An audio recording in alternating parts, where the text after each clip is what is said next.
Estimados colegas cirujanos plásticos de Pemex, cuando el maestro Cuauhtémoc Márquez Espriella me dio a conocer su intención de organizar una celebración conmemorativa del 40º aniversario de la fundación del curso de especialización universitaria en cirugía plástica, estética y reconstructiva de Pemex, y al mismo tiempo brindarme un homenaje por el mismo, por haber sido su fundador y primer profesor titular del mismo. Le agradecí infinitamente su atención, cosa que ahora reitero. Y me pareció que fue una ocasión muy apropiada para establecer una charla íntima con ustedes, para darles a conocer los antecedentes que se remontan hasta pues cerca de 80 años antes de la cristalización de este curso, y darles mi punto de vista que rara vez se obtiene porque les daría a conocer datos personales que nadie conoce. Y le solicité que me concediera un tiempo de unos 60 minutos para organizar un video respectivo al mismo. Se me concedió, y cuando empecé a organizar mis ideas para hacerlo, me di cuenta que era mucho el tiempo que faltaba para poder plasmar todo lo que quería yo comentarles a ustedes. Pero teniendo que sujetarme al tiempo estipulado, puesto que sé que es muy importante que respetemos el tiempo que se nos concede para estos menesteres, le pedí a mi hija, la comunicóloga y psicoterapeuta Rosa María Becerra Carmona, también conocida profesionalmente con su nombre de casada de Lluvia Harp, que me ayudara a editar el video para no sobrepasar ese tiempo. Y le agradezco mucho, lo hizo perfectamente, y así tenemos un video que no sobrepasa los 60 minutos y que quiero dar a conocer a ustedes. Considero que es muy importante que lo escuchen y que lo vean, y ojalá que les guste y les dé a conocer lo que hay detrás de este curso. Y también les pido que, si les gusta, nos den el consabido me gusta o like para agradecerle a mi hija pues su invaluable participación para la edición del video, y también, quizá más importante, para que quede registrado en la aplicación de YouTube que tengo para poder mantener abierto su canal. Pues adelante, colegas, y escuchen y vean este video. Muy buenos días. Reciban ustedes un muy caluroso y virtual abrazo, estimados y muy queridos colegas y amigos. No pudiendo estar presente con ustedes en este simposio, lo hago aprovechando los avances de la tecnología moderna en forma virtual. Y primero que nada, aprovecho para agradecer a Dios sus protecciones y sus bendiciones, que a lo largo de 92 años me han permitido salvar situaciones, algunas de ellas sumamente peligrosas, que hubieran puesto en peligro la vida, que podían haber puesto en peligro mi vida. También agradezco desde luego muy puntualmente a los médicos que ocuparon la gerencia de servicios médicos de Pemex desde los años 1960 hasta 1996, de quienes siempre tuve un trato muy respetuoso, muy bondadoso, y que me permitió llegar a cristalizar en este momento, a poder conmemorar el 41º aniversario de la fundación e inicio de actividades del curso de especialización en cirugía plástica y reconstructiva de la División de Estudios Superiores de la Universidad Nacional Autónoma de México, con sede en el Hospital Central Sur de Alta Especialidad Picacho de Pemex. Igual, entre ellos sobresale al doctor Ochoa Ríos, que en paz descanse, que desde el año de 1960, en distintos puntos, en distintas situaciones importantes en la gerencia de servicios médicos, a veces como jefe de la clínica en la Ciudad de México, en la gerencia como asesor de la gerencia y finalmente como gerente, siempre nos dio un respaldo muy, muy importante para poder llegar, como les digo, a cristalizar la formación y el inicio de actividades del curso de que nos importa. Y para iniciar entonces, para comentarles uno de estos eventos que me permitieron estar ahora vivo con ustedes, quiero hacer una breve reseña de una situación. Y para ello, aprovechando la licencia que se les da a los cineastas para jugar con las escenas del tiempo en sus películas, les pido que me acompañen a una máquina del tiempo y que ingresemos a ella y que retrocedamos 75 años, que lleguemos al año de 1950. Bueno, pues ya estamos en el año de 1950. El que les habla tiene entonces 17 años, está estudiando el segundo año de la bachillerato de ciencias biológicas porque quiere ser médico. En la preparatoria, está terminando pues la preparatoria. Y he entrado en una institución, inscrito en una institución que es el Pentatlón Deportivo y Militar Universitario.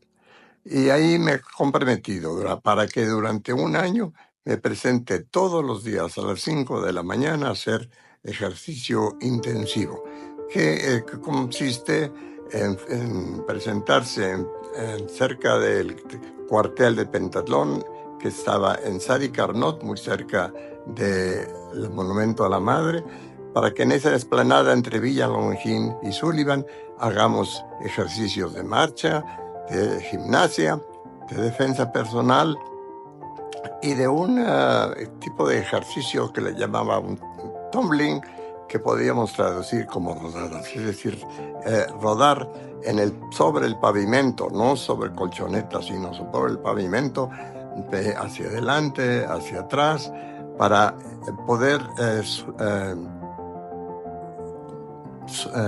arreglar cuando por alguna razón perdemos el equilibrio y nos precipitamos al piso, en lugar de sufrir un accidente o un daño, rodar y salir ilesos. Pues bien, aprovechando que todavía tenemos la máquina del tiempo, regresemos a ella y adelantemos ahora 25 años. Vamos a llegar al año 1975. Ya tengo 42 años, ya soy médico, soy cirujano plástico y trabajo para Pemex. Tengo mi casa propia, estoy casado, soy padre de 5 hijos. Y es un día cualquiera entre semana. Es tiempo un poco antes de las 8 de la mañana y bajo del segundo piso de la casa a la planta baja para dirigirme al automóvil en la cochera me esperan mis 4 hijas, una de 11, otra de 10, de 9 y de 7 años de edad, a quienes voy a llevar a la escuela. Al ir bajando con cierta precipitación por la hora que tenemos que estar antes de las 8 de la mañana, uno de mis zapatos se le atora ligeramente en el escalón de la escalera, que están forrados de una alfombra así como muy gruesa. y pierdo el equilibrio porque voy con fuerza, con prisa, y la inercia me lanza hacia adelante. Entonces salgo proyectado de cabeza hacia adelante como unos 5 escalones antes de llegar a la planta baja. En forma instintiva, sin darme cuenta ni cómo, sé que me enrollé mi cuerpo y giré unos 180 grados hasta dejar mi cabeza hacia abajo y luego otros 180 grados hasta que nuevamente quedo con la cabeza arriba. Me estiro y coloco las plantas de los pies sobre el piso. Solo faltaba como que levantara las manos como para dar las gracias quizá al aplauso de una audiencia que festejaba un buen acto de circo. Pero no había nadie, nadie lo veía, solamente yo estaba y ni siquiera yo lo vi. Sé que todo lo hice en forma refleja. Y pues bueno, entonces ya seguí caminando, fui al automóvil, dejé a mis hijas en la escuela y al regreso, pues le pude comentar a mi esposa lo que había pasado, después ya se los comenté a mis hijas. Unos 2 años antes, un colega, un pediatra médico militar, estaba en su casa y en la misma forma, en la mañana, al salir para ir al trabajo, pisó un cochecito de ruedas que uno de sus hijos se había dejado en el piso. Esto le hizo que perdiera el equilibrio y cayó. La familia solamente nos comenta que escuetamente que aparentemente cayó hacia atrás y pues nos quedamos esperando, nunca llegó, porque supimos que había fallecido. Esto podía haber bien pasado a mí. Entonces, fue esta situación, porque todavía estábamos muy lejos de tener el curso, de tener siquiera el servicio de cirugía plástica, porque éramos 2 cirujanos plásticos y estábamos adscritos al servicio de ortopedia. Así que ven ustedes cómo todos estos eventos se van entrelazando y ese es uno de los que yo les digo, de los que me salvé. Pero como ese, he tenido otros parecidos en los que gracias a los cuales he salido sin ni siquiera un raspón, porque realmente no lo tuve, pues hemos podido llegar hasta esta situación como la de hoy. Así que vamos a dejar por el momento este tiempo y rápidamente nada más vamos para comentar ya lo que quiero decirles a ustedes. Esta plática, regresar al año de 1950. En ese momento, cuando ya les digo, los ciclos escolares de primaria, secundaria y preparatoria terminaban en diciembre y se iniciaban en enero después de unas breves vacaciones invernales que correspondían con el ya desde entonces tradicional puente de Guadalupe Reyes. Y las actividades de la UNAM empezaban desde entonces en el mes de marzo. Entonces, al terminar ya mis estudios de la preparatoria, recibí mis calificaciones, recibí toda la documentación que acreditaba mis estudios de primaria, secundaria y preparatoria. Y como yo quería ser médico, pues no me quedaban más que 2 opciones. O estudiaba medicina en la Facultad de Medicina, en la UNAM, o en la Escuela Médico Militar. En aquel entonces, para estudiar medicina, existían solamente 2 opciones viables. O lo estudiábamos en la Escuela Nacional de Medicina de la UNAM o en la Escuela Médico Militar. El Instituto Nacional Politécnico Nacional existía la carrera técnica que se llamaba de Medicina Rural, que no daba posibilidades para después hacer posgrados, por lo que tendríamos que estudiarlo entonces, como les repito, en la Escuela Nacional de Medicina o en la Médico Militar. El estudiar en la Escuela Nacional de Medicina tenía un pero inicial.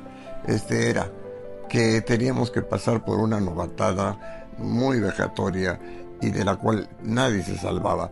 El estudiante de primer año de medicina, al entrar, muchas veces era abordado por pseudo estudiantes que le cortaban el cabello en una u otra forma, en tal manera que quedaban lo que se llama tusado, y tenía que ir a raparse el cráneo porque no podía andar con el cabello así, así como estaba cortado.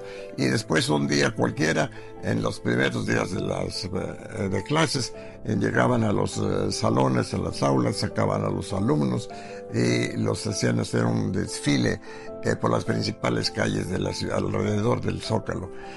Las autoridades universitarias fingían no saber nada, las autoridades de la Ciudad de México lo permitían y no, a nadie se podía salvar. Eran muy vegetarias, como les digo, se rociaban a los alumnos, a los que llamaban perros, a los novatos, con chapopote, les echaban a perder sus ropas, tenían que despojarse de su ropa, y muchas veces les levantaban plumas de aves, en tal forma que quedaban emplumados, y así tenían que desfilar por algunas calles, y naturalmente esto era una situación muy enojosa y muy molesta.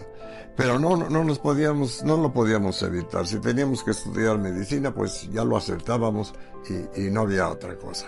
Así que en los primeros días de septiembre, con mis documentos, me dirigí a la escuela, al barrio universitario, en las calles de Justo Sierra, muy cerca de lo que es ahora el Palacio de Medicina, que era la Escuela Nacional de Medicina. Estaba estas oficinas, y para ahí me dirigí. En aquel entonces, nada más lo menciono, había un autobús que nos llevaba por un precio de pasaje de 10 centavos y nos dejaba prácticamente en la esquina de la Escuela de Medicina. Y de ahí ya nos internábamos hacia las calles de Justo Sierra para hacer los trámites. Ahí entregué mi solicitud, entregué los documentos, y se me dijo que a partir de la siguiente semana me iban a ir apareciendo las listas de los alumnos que ya habían sido aceptados, tomando en cuenta su promedio. Yo nunca había sido un estudiante de excelencia, pero sí tenía un promedio general ligeramente superior a 9. Así que al llegar a la siguiente lunes a revisar la lista, pues no fue una sorpresa para mí encontrar que ya estaba aceptado como alumno de la Escuela de Medicina. Lo que sí fue una sorpresa y muy agradable es que empecé a encontrar carteles que decían que estaban firmados por la Asociación de Alumnos de la Escuela de Medicina, en que se mencionaba que por primera vez se suspendían las novatadas. ¿Qué creen ustedes? Ya no iba a haber novatadas este año cuando yo ingresaba a la medicina, y me salvé de ese trance tan desagradable.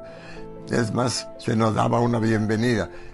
La única condición era que teníamos que presentarnos con un sombrero especial paja que se llama carrete, que era el que se usaba para los bailes del año 1920, que era el Charleston, y usar una corbata negra, le llamaban corbatón, una especie de moño. Pues naturalmente esto lo hicimos, y así empezamos nuestras clases en el primer año de medicina, tomándolas en anatomía descriptiva.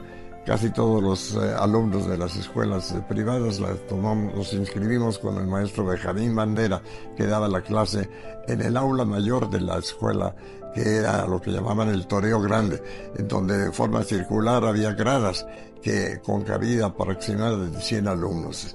El salón se llenaba, muchas veces éramos más de 100. Ahí tomábamos clases, también tomábamos clases de microbiología. Cursando el cuarto año, asistía en mi tiempo libre como ayudante honorario de un cardiólogo en el Hospital Colonia, que era el hospital en donde se atendían a los trabajadores de Ferrocarriles de México. Estaba situado entre las calles de Sullivan y Villa Longín, en un bonito edificio que todavía existe y que ahora es propiedad del Seguro Social. Estando ahí, en una ocasión llegó un paciente con una muy acentuada estenosis mitral.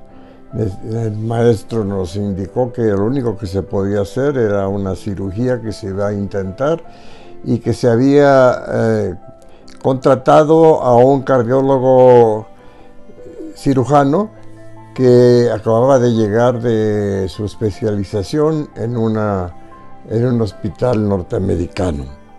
Se fijó la fecha para la operación y se solicitó un ayudante que, desde luego, pues yo me ofrecí para ser el ayudante de la operación y participé pues en ella con el médico cardiólogo y que se realizó, se hizo una toracotomía abierta, se me mostró el pericardio, que lo abrió, la aurícula, y introdujo el dedo índice con un anillo en el que llevaba adosada una navaja. Hizo una pequeña incisión en la aurícula, introdujo rápidamente el dedo, con lo que ocluyó la salida de la sangre, y haciendo unas incisiones en forma radiada nos indicó que ya estaba hecha la operación. Cerró el tórax, colocó un sello de agua y yo creo que muy impresionado por la operación. Pensé que a lo mejor esa era una especialidad que me iba a gustar. Y como realmente no existía en aquel entonces ningún curso para especializarse en alguna disciplina quirúrgica, tenía que ser todo en forma tutorial. Tomé el nombre del cirujano. Me dijo que no recuerdo su nombre de pila, pero recuerdo que me dijo que se apellidaba Pérez de la O. Un apellido que se me hizo muy raro, nunca lo había oído, ni hasta el momento he oído a nadie que tenga ese mismo apellido. No lo volví a ver al cirujano nunca jamás después de esto. Pregunté al maestro García Telles en dónde se encontraba y me dijo que él trabajaba en el Hospital de la Raza del Seguro Social. Esto lo guardé en la memoria para que en el momento oportuno lo buscara para tratar de hacer la especialización, como les digo, en forma tutorial. Avanzaba muy rápidamente el tiempo. Ya solamente me quedaba el quinto y sexto año para terminar la carrera y a mí me urgía obtener el título profesional lo más pronto posible. Uno de los requisitos que había, además de cumplir con los créditos que daba la calificación de pase de todas las materias del currículum, era cumplir con un año de internado que se llamaba de pregrado. Este lo podía yo cumplir siendo un jefe de guardia en la Cruz Roja. Por lo que cuando llegó el tiempo oportuno, me inscribí como aspirante para ocupar ese puesto y presentar un examen de oposición. Lo presenté y sí, se me concedió el puesto de jefe de guardia, que lo tomé a partir de los fines del quinto año de la carrera, para que de quinto a sexto año lo cumpliera. A partir de entonces también empecé a recibir una beca de la Secretaría de Salubridad y Asistencia. La Secretaría de Salud todavía no existía como tal.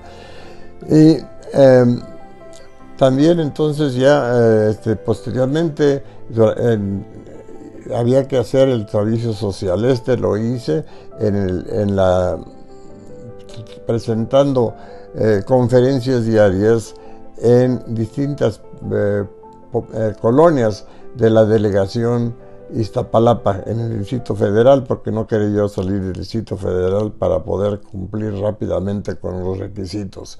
Ahí presentaba pláticas diarias con el invaluable ayuda de la Biblioteca Benjamin Franklin de la Embajada Norteamericana, que me prestó material, me prestó un proyector de 8 milímetros Super 8 con sonido.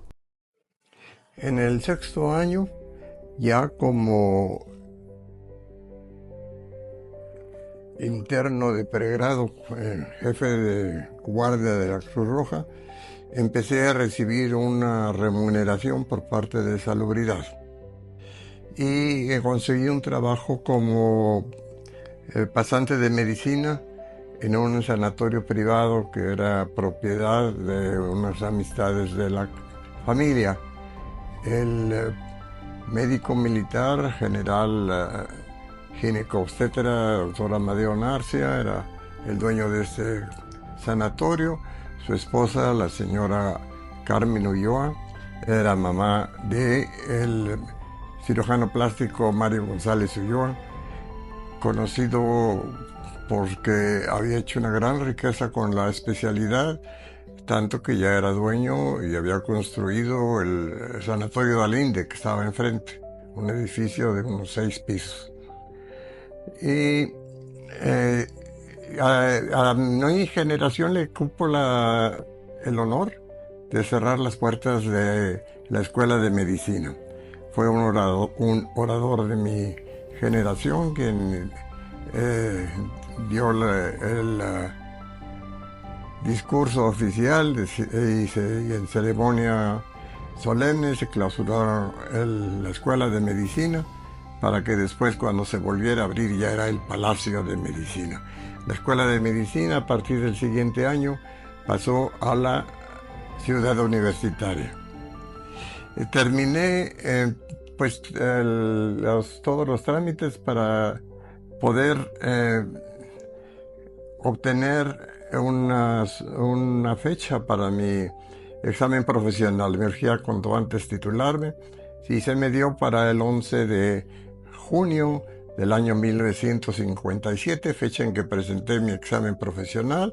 Afortunadamente fui aprobado por unanimidad por los sinodales y a partir de entonces pues ya empezaba la segunda etapa, ahora conseguir la especialidad. Para entonces, no sé si ya se los había dicho, pero no existía en México ningún curso para obtener alguna especialidad. Tenía que ser un labor tutorial. Se pegaba uno a uno de los reconocidos especialistas y trabajando con él al cabo de un tiempo, él daba una constancia de que ya podía ser reconocido con la misma especialidad y con eso pues ya se le consideraba como especialista. Así que me fui a buscar al Hospital de la Raza, donde me habían dicho que se encontraba el cirujano de corazón Pérez de la O. Fui para allá, me enteré de que se estaba desde hace un año anterior, el Seguro Social estaba organizando un curso, una residencia rotatoria, precisamente con el fin de poder dar posteriormente un aval de tipo universitario que llegara a la especialidad. Así que me inscribí ahí, fui aceptado y me pasaron inicialmente al servicio de pediatría durante 5 meses. No entendí de momento por qué pasaba a pediatría. 4 años después lo entendí, porque mi primer trabajo ya como cirujano plástico fue en un hospital infantil. Al pasar al segundo año, el médico jefe de enseñanza de la Raza me llamó y me dijo que existía una vacante de subresidente de cirugía en el Sanatorio de Oncología del Seguro Social, conocido como Sanatorio 2, que si me interesaba, que estaba en la Colonia de los Doctores. Pues ya habiendo agotado todos los trámites, buscando al doctor Pérez de la O y no habiéndolo encontrado, tal parecía como que había desaparecido totalmente. De hecho, desapareció totalmente y posiblemente le dieron una información equivocada al maestro García Telles y él trabajaba en otro lado, pero nunca lo pude encontrar, pues acepté ese cambio. Y así que entonces en 2-3 días me hicieron los trámites y me dieron una carta para que me presentara al Sanatorio 2. El Sanatorio 2 estaba en las calles de Niños Héroes, situado exactamente enfrente del Hospital Francés. Todo se hizo en forma matemática para que pudiera yo encontrar a quien iba a ser mi maestro. Pocos días después de haber ingresado al Sanatorio 2, me llamó el jefe del quirófano para informarme que al día siguiente estaba programado para ayudarle en una cirugía a un cirujano plástico, al doctor Fernando Ortiz Monasterio, que me dijo que no trabajaba para el Seguro Social, que en forma voluntaria él llegaba, o iba a llegar, más bien, iba a llegar a operar a algunos pacientes, que él trabajaba en su práctica privada en el hospital francés que estaba en la acera de enfrente. Y que bueno, pues ya me dijo que entonces teníamos la cirugía programada, no recuerdo qué cirugía iba a ser, pero lo hicimos. Desde que conocí al doctor Ortiz Monasterio en su cirugía, me gustó mucho la forma como noté su destreza y eh, la forma como hacía la planeación de las cirugías, que me explicó cómo íbamos a hacer la cirugía. Su pulcritud quirúrgica me llamó la atención, me gustó mucho, quedé muy contento de ayudarle y sé que también él quedó contento con mi ayudantía, afortunadamente. De ahí en adelante él asistía quizá 1 o 2 veces al mes a hacer algún tipo de cirugía y pedía que yo le ayudara a lo que yo hacía, desde luego, pues con mucho gusto, y es tanto así que ya después estaba yo pendiente para que siempre que él llegaba me programaran con él. Y pues realmente esa cirugía, conforme la iba yo viendo, me di cuenta de que era una cirugía que me estaba llenando, que tenía un fin, que podía dar realmente una mejoría, una satisfacción enorme a quienes le practicamos este tipo de tratamientos, sobre todo que eran quienes tenían deformaciones faciales después de la cirugía oncológica, que sobre todo entonces era un poco más agresiva que ahora. Y pues me fui entusiasmando con ese tipo de cirugía, al grado que estando ya en el tercer año de la residencia, hablé con el maestro y le dije que yo estaba convencido que yo quería ser cirujano plástico, que si él me podía dar la oportunidad de que fuera su ayudante para que me pudiera entrenar y llegar a ser cirujano plástico. Él me dijo de inmediatamente que sí, con mucho gusto que sí. Sobre todo, me dijo, porque el año siguiente se inauguraba un curso universitario para cirujanos plásticos. Se llamaba Curso de Adiestramiento de Cirugía Plástica, que tenía que ser residente del Hospital General, porque esa era la sede del curso.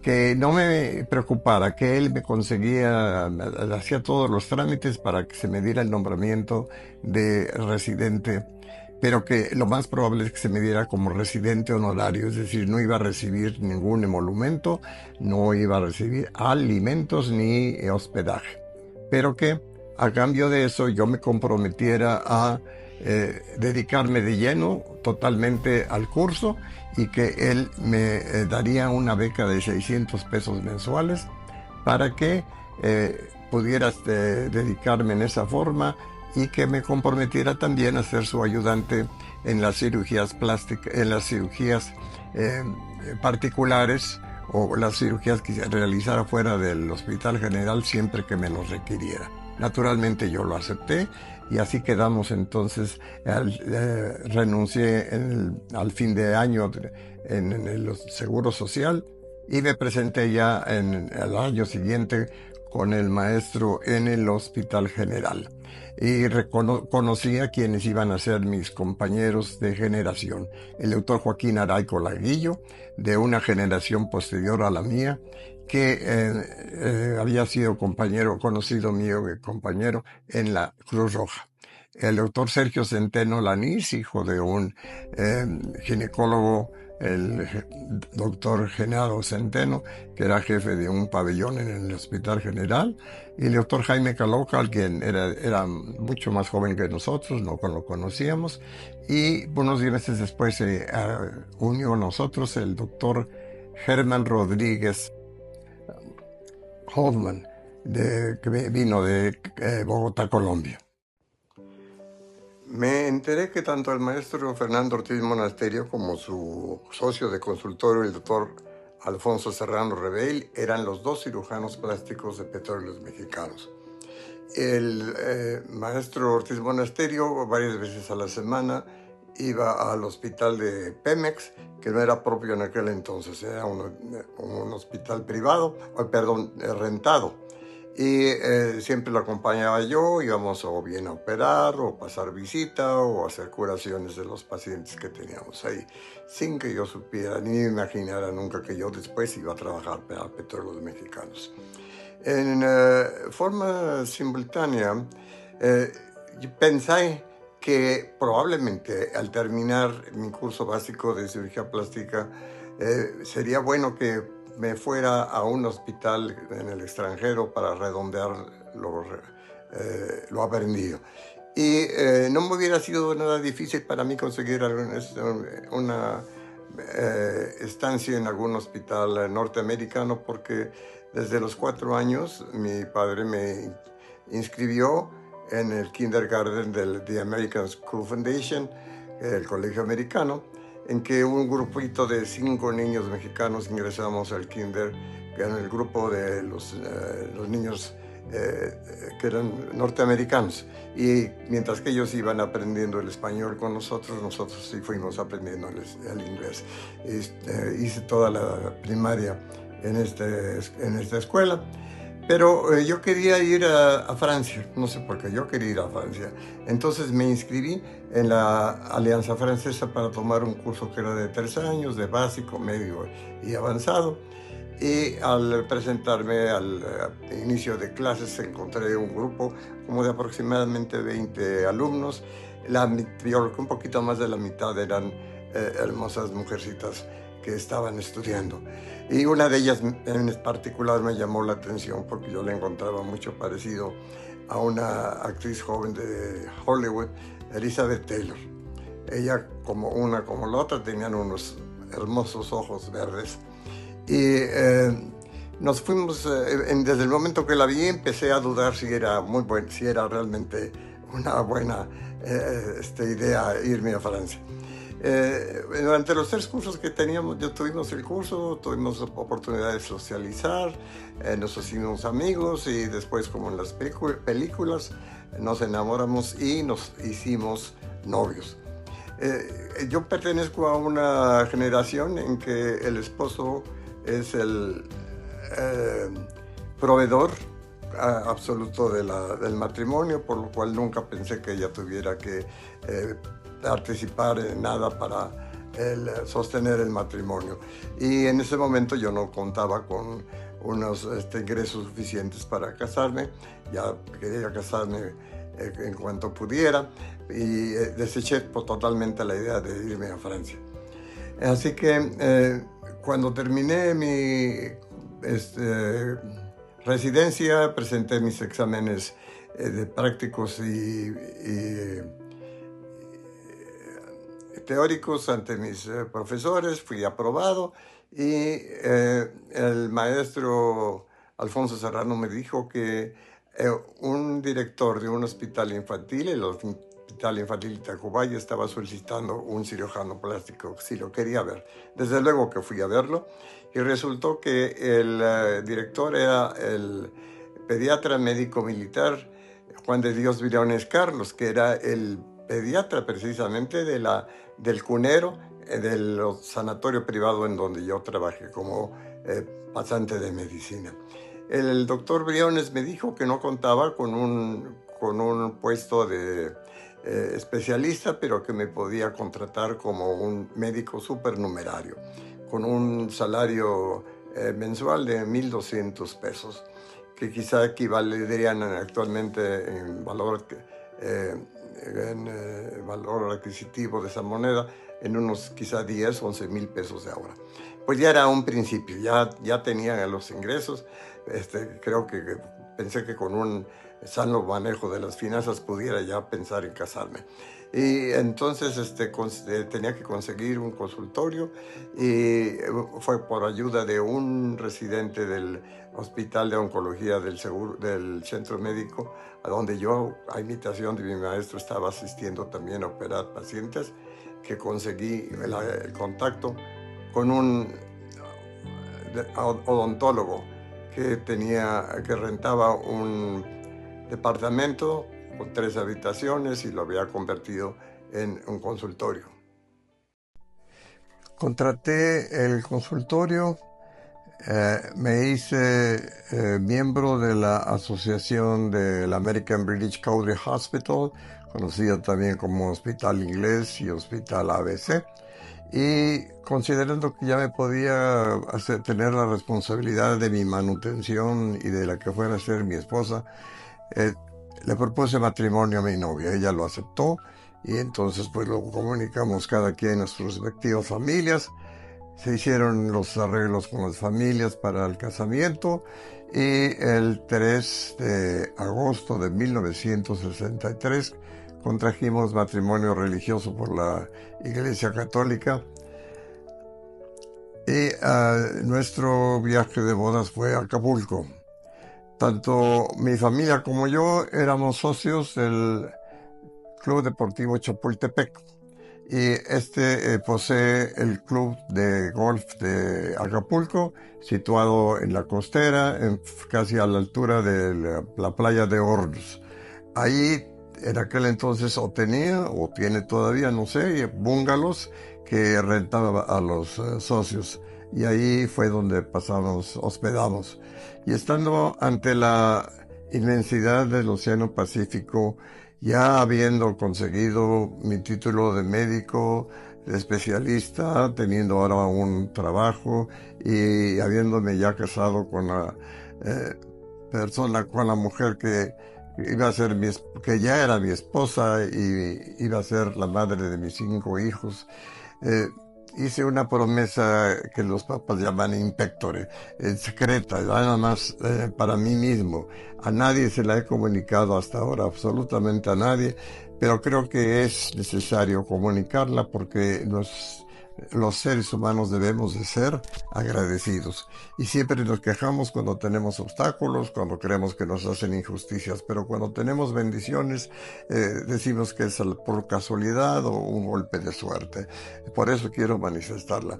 Prometí ahí ante Dios que nunca iba a querer hacerme rico con el ejercicio de mi profesión, pero sí le pedí que pudiera mantener mi estándar de vida que había conocido cuando nací, que nunca tuve una estrechez o una carencia económica, que tuve comodidades de todo tipo, quizá hasta un poquito por arriba del promedio, pero que sin lujos. Y bueno, tan es así que a los pocos meses después de casados pude comprar boletos de avión para mi esposa y para mí, para asistir en Nogales, a la ciudad de Nogales en Sonora, a un congreso de pediatría de pediatras del hospital infantil, en donde inscribí un trabajo de cirugía plástica para niños, hecho en niños. Y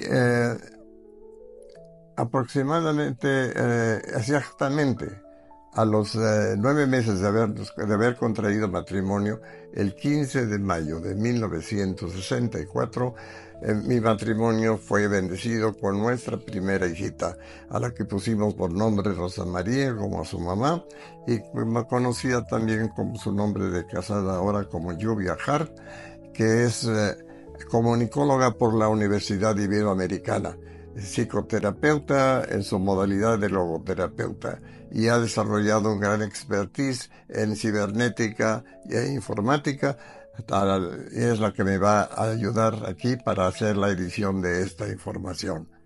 Unos meses antes de que naciera, mi vecino de consultorio, el doctor Zamudio, me comunicó que él trabajaba en el hospital del Sindicato de Azucareros y que ahí tenían un cirujano plástico que había renunciado, que estaba vacante el puesto y que necesitaban un cirujano plástico, que si yo quería ocuparlo. Pues ¿cómo creen ustedes que yo voy a decir que no?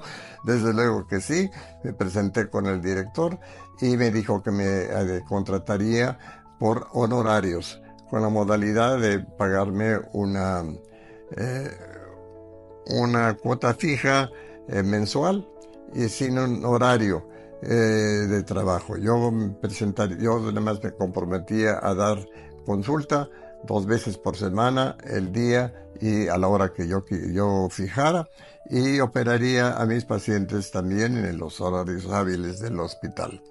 Así que siendo esta iguala de aproximadamente de un poquito más de 1,000 pesos, pues es muy conveniente, porque si estaba recibiendo del hospital de pediatría 1,200 pesos, representó un aumento de prácticamente 100%, que me ayudó mucho al nacimiento de mi hija. Con el incremento que obtuve en mis ingresos, pude unos meses después mudarnos del departamento que teníamos de recién casados, que era de una sola recámara, en el interior de un edificio de la Colonia del Valle, a otro con 3 amplias recámaras, también en la Colonia del Valle, pero ahora hacia el exterior, con ventanas al exterior. Y exactamente un año y un mes después, el 29 de junio de 1965, nació nuestra segunda hijita. La bautizamos con el nombre de Susana Gabriela y es licenciada en diseño gráfico por la Universidad Simón Bolívar. Y resultó que unos meses después, estando de visita en la casa del director del Instituto Nacional de Cancerología, el que estaba al tanto de mi trabajo inicial en el Hospital de Oncología del Seguro Social, y después de que iba yo a operar al Instituto de Cáncer, al Hospital de Cancerología del Centro Médico Nacional, me dijo que quería contratarme para que yo fuera su consultante en cirugía plástica. Naturalmente, pues yo lo acepté muy gustoso, y hicimos entonces un arreglo muy semejante a la forma como trabajaba yo en el hospital de Azucareros. Es decir, se me pagaba un salario mensual, yo no tenía horario, pero me presentaba a dar consulta en el departamento de cabeza y cuello, y iba programando mis cirugías de acuerdo con el espacio que había en el quirófano.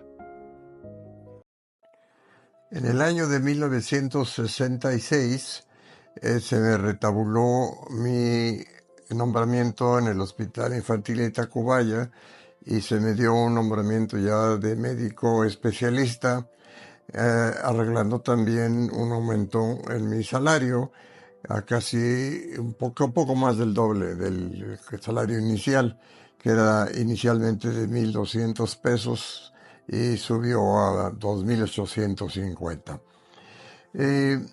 También en ese año el maestro Ortiz Banasterio me informó que tanto él como su socio, el doctor Alfonso Serrano Rebell, pensaban renunciar a sus puestos en Pemex, y que querían, el maestro Ortiz Monasterio me quería dejar a mí en su lugar, pero que eran siendo 2 los puestos, me le dijera yo que a quién quería que me acompañara en ese otro nombramiento, puesto que íbamos a tener que trabajar estrechamente y en colaboración.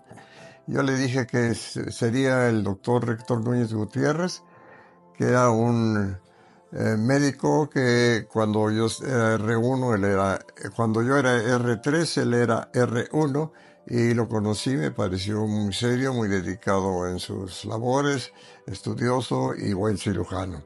Y entonces así se hizo, y tanto el doctor Héctor Núñez Gutiérrez como yo fuimos nombrados para sustituir a los maestros Fernando Ortiz Monasterio y Alfonso Serrano Rebell.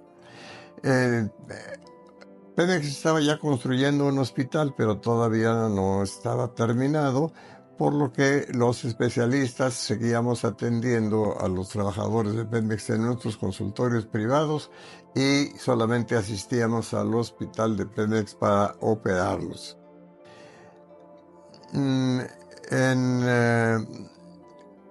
Ese mismo año, en el 17 de octubre de 1966, nació nuestra tercera hijita, quien bautizamos con el nombre de Adriana, que es ingeniera en alimentos también por la Universidad Simón Bolívar. Y pues sí, al año siguiente, 1967, nos duró un poco este gusto. Ya el hospital, bueno, nos dio gusto que ya tenía su hospital propio, pero ya nos coartaba un poco la libertad, al menos para mí. Se nos dijo que el organigrama contemplaba solamente a un cirujano plástico que tendría que trabajar en el horario de las 11 de la mañana a las 7 de la noche, pero que no querían prescindir de nuestros servicios de los dos. Hubiera sido muy fácil, puesto que teníamos un nombramiento de transitorios, el dar de baja a alguno de ellos sin ningún problema para Pemex. Pero no, nos dijeron que eligiéramos quién quería quedarse con el horario primeramente mencionado, y que para el segundo estaban creando un puesto nuevo con un horario que llamaban eh, acumulado, y que consistía en trabajar en guardias alternas en las noches, entrando a las 10 de la noche y saliendo a las 7 de la mañana del día siguiente. Y cada 2 domingos una guardia de 24 horas, entrando a las 7 de la mañana del domingo y saliendo a las 7 de la mañana del lunes. Para que yo pudiera cumplir con mis compromisos que ya tenía con el Hospital Infantil, con el Hospital de Azucareros, con el Instituto Nacional de Cancerología, pues tuve que tomar ese horario, y durante 14 años trabajé así. Para el año fue también en ese año que la Sociedad Italiana de Cirugía Plástica organizó su tercer Congreso Internacional en Roma. Pudimos asistir con mi compañía de mi esposa, fuimos a Roma, pues yo creo que yo tenía inscrito un trabajo que fue aceptado para presentarlo en la modalidad de pósters.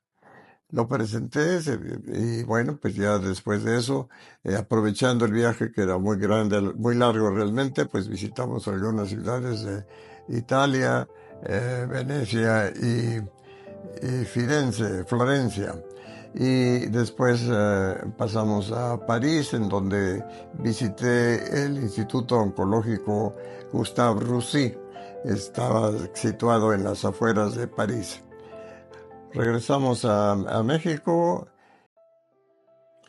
En 1968 nació mi cuarto hijo, a quien bautizamos con el nombre de Mario, y por aquellos misteriosos designios que no nos explicamos y que no nos cabe más que aceptar con resignación, presentó una hipoxia neonatal, tal forma que tiene un severo daño cerebral que le produjo un retraso muy importante.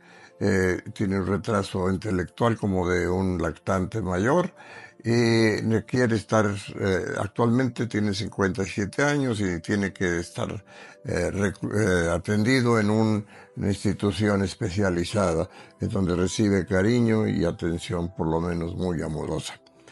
En el año siguiente, en el año de 1969, nació mi cuarta hija. Mi cuarta hija, o sea, la quinta contándola a mi niño que acabo de mencionar. La bautizamos con el nombre de Verónica, y es licenciada y maestra en Relaciones Internacionales por la Universidad de las Américas. Cada año estuve haciendo viajes a eventos internacionales, principalmente Estados Unidos. Pues en el año 69 visité con motivo de ir al tercer congreso de Paladar Hendido en Houston. También asistí al hospital del ejército norteamericano, el Brooke Army Hospital, desde donde obtuve una muestra de una crema de sulfadiazina de plata que hice llegar a la gerencia, y por medio de ella obtuvimos después frascos de la farmacéutica que producía para el ejército norteamericano porque no se vendía comercialmente. Y nos surtían frascos de aproximadamente 2 kilos que nos fueron muy útiles, y durante quizá unos 10 años el hospital de Pemex fue el único que contaba con este coadyuvante terapéutico. También en el año de 1974 asistí al primer taller de microcirugía en Nueva York.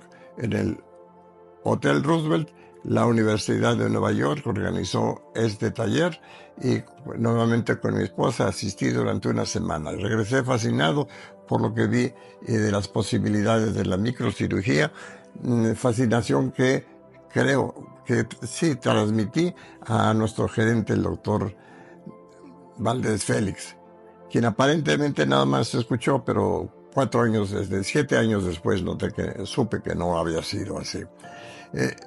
Y finalmente, en el año de 1981, el doctor Ochoa Ríos, ya no siendo gerente el doctor Valdés Félix, sino en ese momento el doctor Wall, me informó que estaba listo casi para inaugurarse el nuevo hospital Pemex Picacho, y que ya iba a haber ahí ahora sí un servicio de cirugía plástica, y que se me iba a designar como el primer jefe de ese servicio.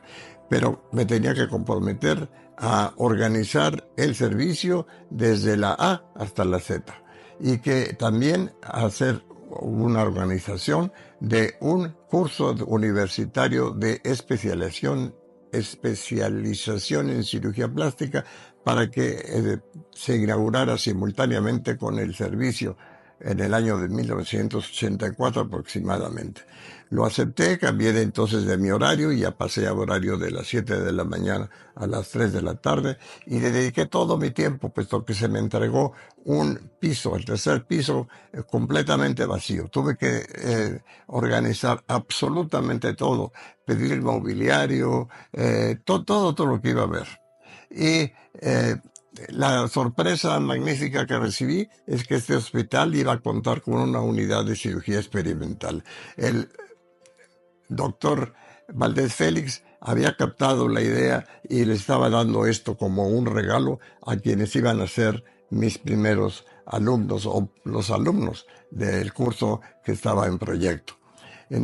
Pedí entonces que se me surtieran también 3 microscopios quirúrgicos, y se me surtieron. Pude entregar todos los requerimientos administrativos ante la universidad en tiempo y forma, así que fue aceptado el curso para iniciar sus actividades en el año de 1984. Y entonces ya también de forma simultánea, pues iba a ser el inicio de las actividades del servicio. Todo esto pudo ser hecho robando muchas horas a la convivencia familiar, por lo que debo de presentar también mi agradecimiento y comprensión para quien fue mi esposa, la señora Rosa María Carmona Islas, que en paz descanse, madre ejemplar y guía de mis hijos, sin cuya comprensión esto no hubiera sido posible, porque les robé muchas horas de convivencia familiar para cumplir con los requerimientos del servicio y del curso. Así que en el año de 1984 dieron principio las actividades del curso, y tuve el privilegio, para lo cual también agradezco a quienes fueron mis alumnos en el primer curso, el anterior, de los servicios médicos del Departamento del Distrito Federal, doctores Teresita Silva Díaz y Francisco Javier Carrera Gómez, que desde un principio trabajaron colaborando conmigo, tanto en el servicio como en el curso como adjuntos.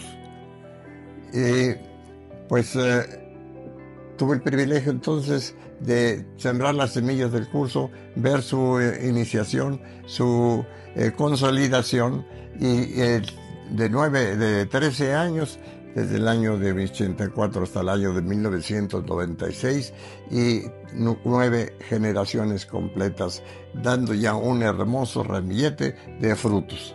De estas 9 generaciones, uno de los egresados fue subdirector de hospital, otro fue presidente de la Asociación Mexicana de Cirugía Plástica, Estética y Reconstructiva, uno más fue presidente del Consejo Mexicano de Cirugía Plástica, Estética y Reconstructiva, una doctora cirujana plástica fue presidenta del Colegio de Cirujanos Plásticos del estado de Sinaloa y una cirujana plástica presidenta del Colegio de Cirujanos Plásticos del Valle de México, un jefe de servicio de Lomas Verdes. Muchos de los egresados le dieron su colaboración al Seguro Social y mis residentes presentaron siempre trabajos en los concursos del Congreso Internacional de la Asociación Mexicana de Cirugía Plástica,